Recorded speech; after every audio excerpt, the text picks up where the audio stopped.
page 389, lines 1 through 17. And that's hearsay and confrontation clause statements of Nard and Jeffrey's sister. So, Your Honor, I believe that when I say Jeffrey's sister, I'm referring to Dolly, also known as Max. And there's statements made by Mr. Copeland in this transcript where he says he's never heard anything from Shannon talking about anything involving this. But he does say he's heard Nard, who I believe to be Demise McMullen, talk and laugh about it, saying, man, F that B, ITCH. And then he says he's heard Dolly say F that N, allegedly in reference to Donovan Thomas. Now, neither of those statements are confessions. Neither of those statements are admissions. Those are just statements about their thoughts about that individual, Donovan Thomas. So they're not admissions by a party opponent. Neither of the two individuals are party opponents to begin with, but they're not admissions by a party opponent or anything like that. They're just apparently statements that Nard has said F him, and Dolly White, or Dolly, known as Dolly White, has said F him, meaning Donovan Thomas as well. So I don't see the relevance. None of them are sitting here at this table. My client has said nothing of the sort. None of these other gentlemen have said anything of the sort. So it's irrelevant. It fails 401 and 403.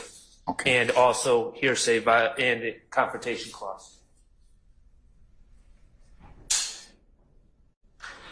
Ms. Hylton?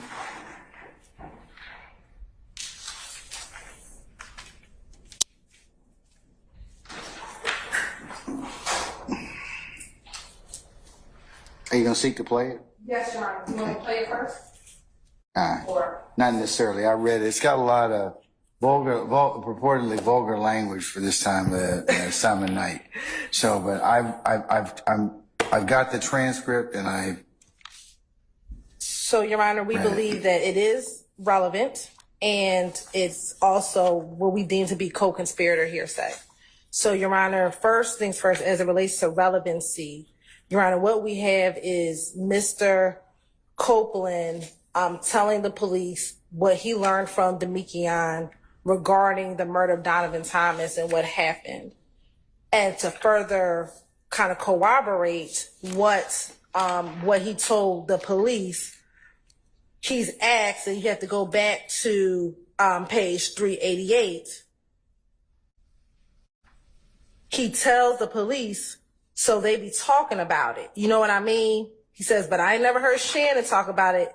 I never heard, but I heard Nard talk and laugh about it. You know what I mean? So first things first, Nard is one of the individuals who he says was in the car at the time of the murder. Matter of fact, he's one of the shooters, according to what Kenneth Copeland tells the detectives. And he's saying that he's heard Nard talk and laugh about it being the murder of Donovan Thomas. And Nard has said, man, fuck that bitch. referring to Mr. Thomas, the decedent. Yes, referring to Mr. Thomas, the decedent. Okay.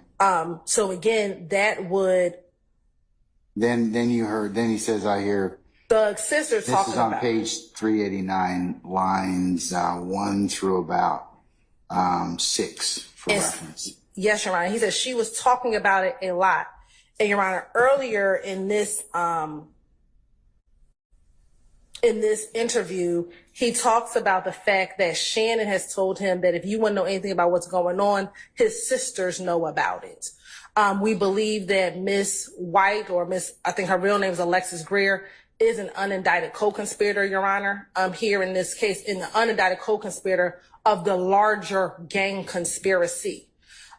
We have already submitted evidence before this jury of a video containing Miss Alexis Greer back in about 2012, 2013, where she's in a video with her brother. Your Honor, if you can recall, this is the video in which Mr. Williams comes out of the home. He's kind of pointing a gun at the camera. He's talking about YSL. And in that video later on, a young lady is also pointing a gun at the camera, talking about YSL, that we believe is the same sister that we're talking about here. Your Honor, we've also heard evidence of Alexis Greer's phone being in the area of the bus shooting when the bus shooting occurs, Your Honor. So we believe that Ms. Alexis Greer is an unindicted co-conspirator to the larger gang conspiracy. So when Mr. Copeland is saying that I've heard her talk about it a lot, and then when you go down to line 14 and they ask him, what does she say? She says, yeah, fuck that nigga, something, something, something. That nigga better not play with my brother. You know what I mean? And again, this is all referencing Mr. Donovan Thomas. And so we believe that this is a co-conspirator statement that is in furtherance of the larger gang conspiracy, Your Honor, that is afoot with YSL. We will cite the court to Kemp v. State, which is 303 Georgia, 385. 303 Georgia what? 385. 303 Georgia 385? Yes, Your Honor. Which is a 2018 case. I think you may have said that before. Where's Kemp? Yes, Your Honor. We cited Kemp in our brief regarding the co-conspirator hearsay statements regarding Mr. What the statements that all of the co-conspirator statements, but specifically when we've asked the court to rule on Damekion Garlington's statement to Kenneth Copeland. All right, madam, anything else? And I can go in. The court explained that a criminal street gang is a general conspiracy and among individuals to commit the crime. Therefore, although the murder in Kemp had already been committed when the speaker in that case provided information about the crime to his co-conspirators, a fellow gang associate, the larger general conspiracy, and the germane one, the Gangster Disciples criminal street gang, was still an ongoing criminal conspiracy. The court explained the fact that the defendants accomplished the specific acts charged. The charged murder did not end their involvement or association with the Gangster Disciples, nor did the criminal street gang purpose necessarily in those crimes. Further, in citing Chavers v. State,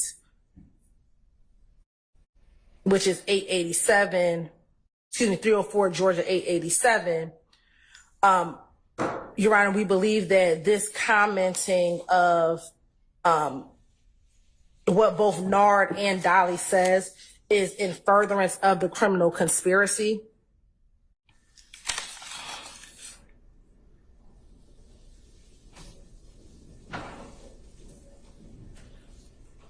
And I'm trying a specific language. That this comment is in furtherance of the conspiracy. And I'm sorry, going back to Kemp, they apply a liberal standard to determine whether a statement is made in furtherance of the conspiracy. And statements that further the interest of the conspiracy in some way meet this standard. And we believe that this commenting on Mr. Thomas Jr. after his death furthers that conspiracy, furthers the cohesiveness of this gang, and we believe that it should be entered under a co-conspirator hearsay. All right. All right, Mr. Schardt. I'm aware of the Kemp case.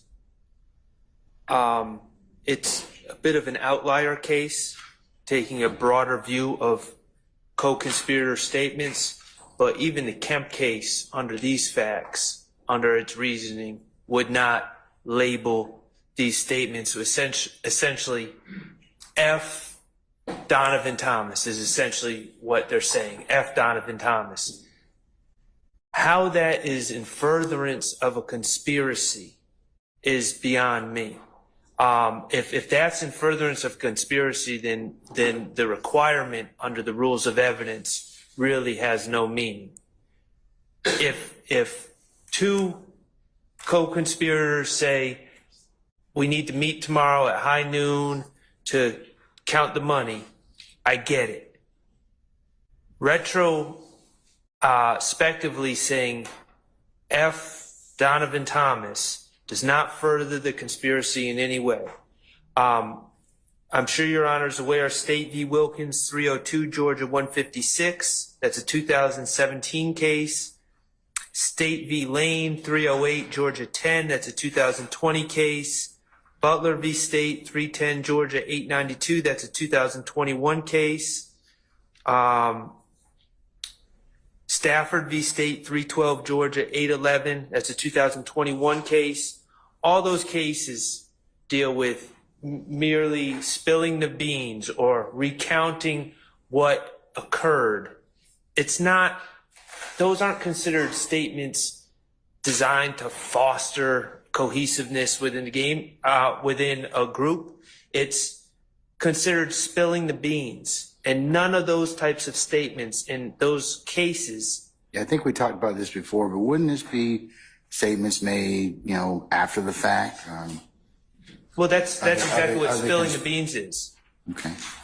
And so there's a long line of cases. And Mr. Steele pointed out there's another case that came out about the spilling the beans issue. But I'll ask the state about that. So why wouldn't it be just spilling the beans, Ms. Hylton? I mean, because they're making Mr. Copeland and Mr.